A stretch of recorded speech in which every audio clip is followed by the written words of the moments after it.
Hi guys.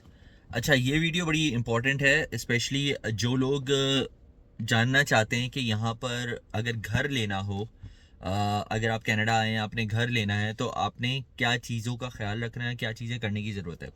अच्छा, एक तो ये चीज़ इम्पोर्टेंट है समझना कि अगर आप कनाडा नए आए हैं तो आपका क्रेडिट स्कोर नहीं होता। क्रेडिट स्कोर की बहुत ज़्यादा इम्पोर्टेंस है जब आप घर लेने के लिए जाते हैं। वैसे तो हर चीज़ में इंपॉर्टेंस है, लेकिन हम स्पेसिफिकली घर की इस वक्त बात करेंगे। तो अगर आप घर लेने के लिए जाते हैं तो क्रेडिट स्कोर की बड़ी इंपॉर्टेंस होती है। दो तरीके होते हैं, अक्सर लोग आते हैं पैसे लेकर आते हैं, काफ़ी पैसे अगर उनके पास होते हैं तो वो डाउन पेमेंट अच्छी खासी करते हैं, दिखाते हैं कि जी मैं फ़लाँ जगह पे काम कर रहा हूँ। फॉर एग्जांपल मैं सऊदीया में काम कर रहा हूँ, मैं दुबई में काम कर रहा हूँ और मेरी एग्जिस्टिंग जॉब है, तो उसके थ्रू भी आपको घर मिल सकता है। आप डाउन पेमेंट करते हैं और वो मिल जाता है आपको।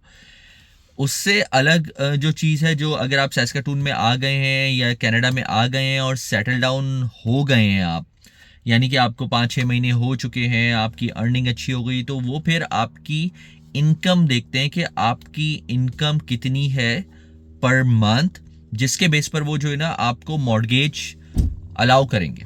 सो फॉर एग्जाम्पल कि अगर आप $100 कमा रहे हैं, इनका एक फॉर्मूला बना हुआ है कि अगर कोई 33% अगर अपने घर में, हाउस होल्ड में या खर्चे में ला रहा है, 33% ऑफ द इनकम, ठीक है, तो वो घर ले सकता है। मतलब अगर आप $100 कमा रहे हैं और घर, लेट से कि घर का जो मॉर्गेज बनता है वो $30 बनता है, ठीक है, तो आप घर ले सकते हैं। लेकिन अगर वो $40-50 बनता है तो आपको घर वो अलाउ ही नहीं करेंगे कि इतने का घर आप लें।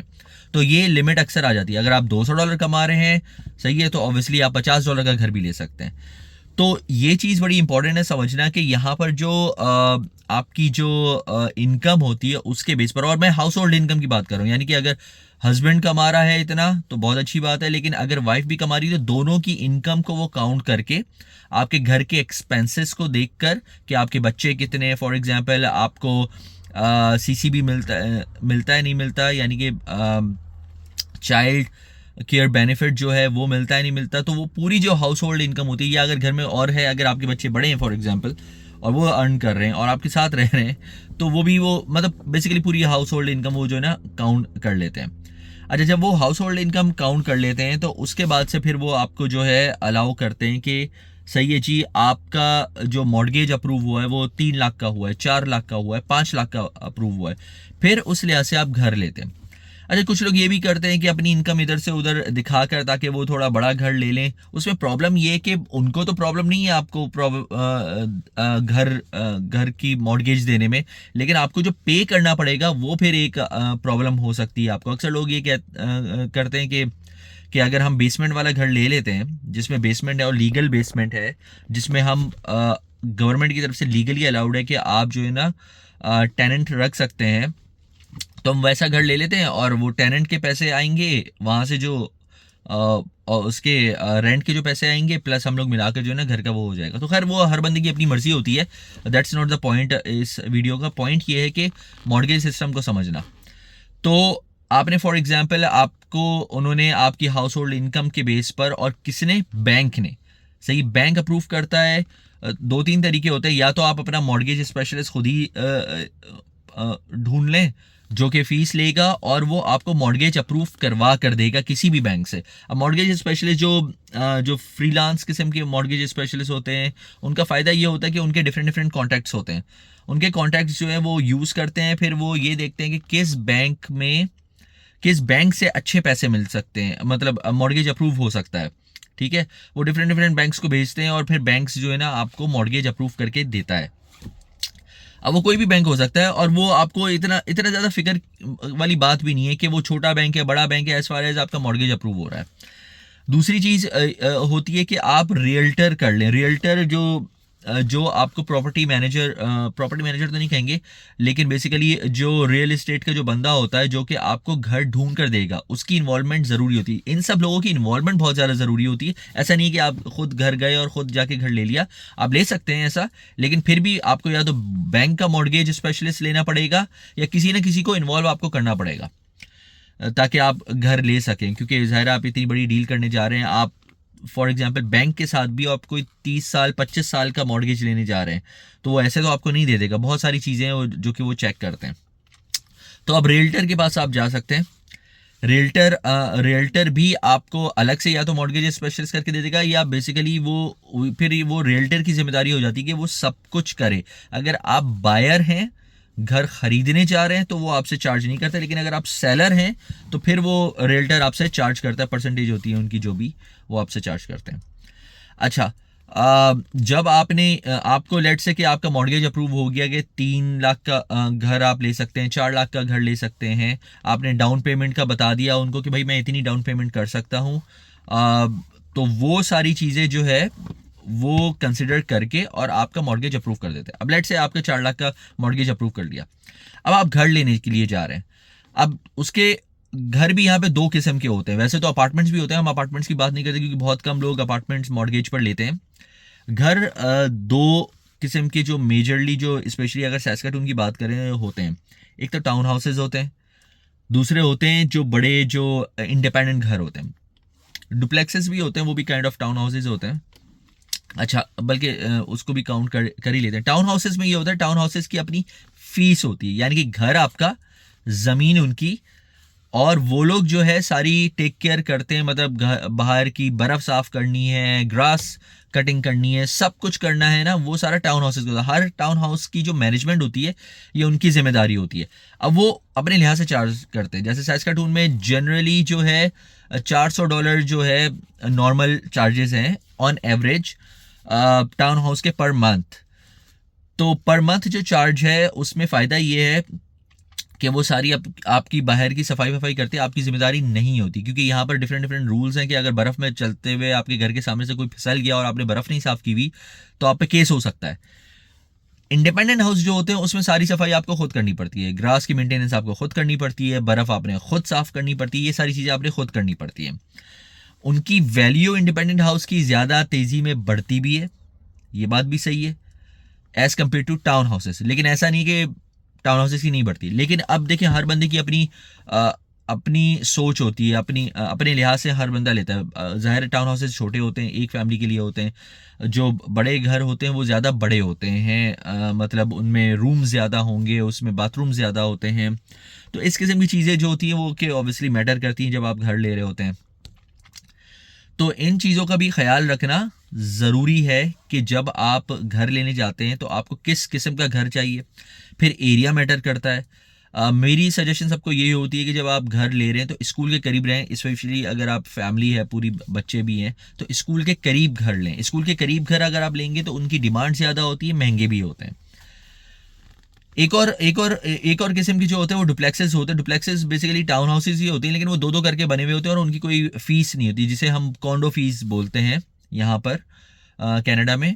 तो उनकी वो फीस नहीं होती, तो उसमें भी अगर सफाई वफाई जो होती है वो आपकी, लेकिन उसमें दीवार मिली हुई होती है। टाउन हाउस और डुप्लेक्स में दीवारें दोनों घरों की या 4 घर की मिली हुई होती हैं, एक एक दीवार सबकी मिली हुई होती है।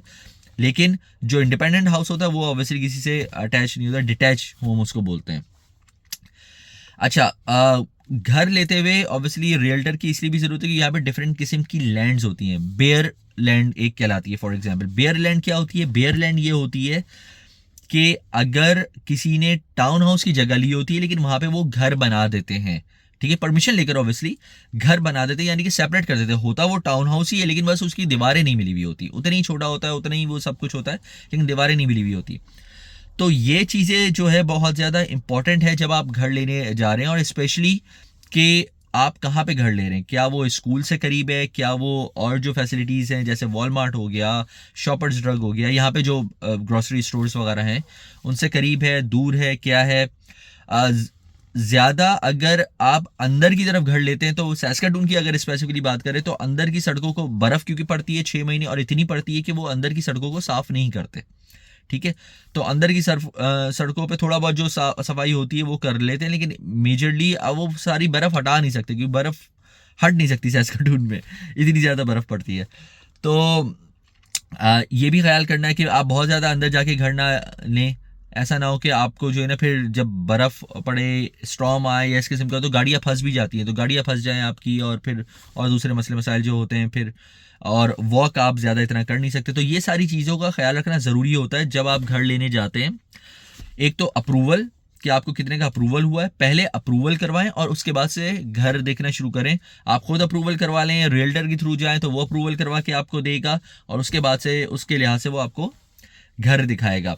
अक्सर लोगों का ख्याल होता है यार कॉन्डो फीस $400 जो है ना महीने की क्यों दें हम, और खुद ही कर लेंगे। लेकिन आप उसको इस तरह कैलकुलेट करें कि $400 आप नहीं दे रहे, सही है, लेकिन आपको फिर खुद सफाई करनी पड़ेगी, और $400 बचाने के लिए जो कि आप कमा सकते हैं, फ्रेंकली स्पीकिंग, अगर जितना टाइम आप सफाई में लगाएंगे अपने घर की, जो कि अक्सर आपको 2-2 घंटे लग जाएंगे बर्फ़ साफ़ करने में, सही, जितना टाइम आप उसमें लगाएंगे, और आपको इक्विपमेंट खरीदनी पड़ेगी, मशीन खरीदनी पड़ेगी और बहुत सारी चीज़ें, और आपकी जो एफर्ट होगी वो तो होगी, तो जितना टाइम आप उसमें लगाएंगे इतने में तो $400 आप कुछ और एक्स्ट्रा काम करके जो है ना कमा लें शायद।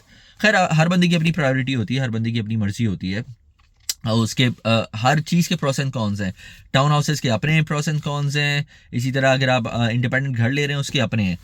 तो जब घर ले रहे हो तो इस चीज़ का ज़रूर ख्याल रखें, पहले अपनी इनकम कि आप किसी मॉर्गेज स्पेशलिस्ट से बात करें या फिर रियल्टर से बात करें, पहले अपनी इनकम के बारे में आप बात करें, पहले वो अप्रूवल लें आप, सही है। अच्छा, बाय द वे, अप्रूवल जब आप लेते हैं आपके पास 3 महीने होते हैं कि कोई घर ले लें, तो एक काइंड ऑफ प्री अप्रूवल लिया जाता है पहले, जो कि आपको जो है रियल्टर करवा के दे सकता है। प्री अप्रूवल आप लेकर पहले घर देख लें, और उसके बाद से जैसे ही आपको घर कोई पसंद आए तो आप कंडीशनल, जिसे बोलते हैं ना उसको, कि कंडीशनली जो है आप वो घर को बायर को सेलर को बता देते हैं आप कि यार ये मुझे घर पसंद है, मुझे ये लेना है, subject to approval of my mortgage, ठीक है, और वो फिर घर होल्ड हो जाता है। ये एक नॉर्म है यहाँ पर, कोई इतनी कोई रॉकेट साइंसेस में नहीं है।